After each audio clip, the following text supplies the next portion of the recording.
Dhaka Uttara mile স্টেশনে যে কলেজের ঘটনাটা ঘটছে তাই ভিডিওটা দেখলাম। তো কিছু দোকানদারে কিছু মানুষ দেখলাম, আর কিছু বাস্তবকে ইউটিউবারকে দেখলাম যে মানুষ মরতেছে, তারা ভিডিও করতেছে।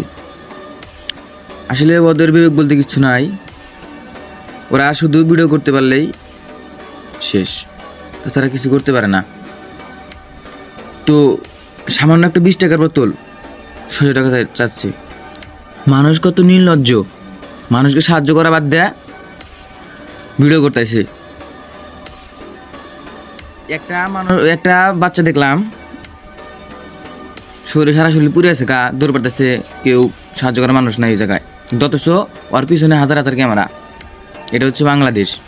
সাহায্যর হাত বাড়ায় দেব যারা সাহায্য করার পর ভিডিও করছে, আর 20 টাকা দামের বোতল 600 টাকা চায়। তোদের যদি ভাই বা পোলা যদি এরকম হইতো, তোরা কি ব্যবহার থাকতে পারতি? আসলে ওদের কিন্তু বিবেক বলতে কিচ্ছু নাই, তার জন্য আজকে বাংলাদেশের পরিস্থিতি এমন। আবার কিছু হাওয়ার মাঙ্গির বলা পুলিশ চুপচাপ তারা থাকে, কোনো কাজ করে না। এই হালার বলে চাকরি দিছে কারা? চাকরি যে দেয় না, ঘুষ চাকরি খালি ঘুষ দিয়ে চাকরি নিছে, ওকে চাকরি দেয় কারা? আমি তো বুঝি না।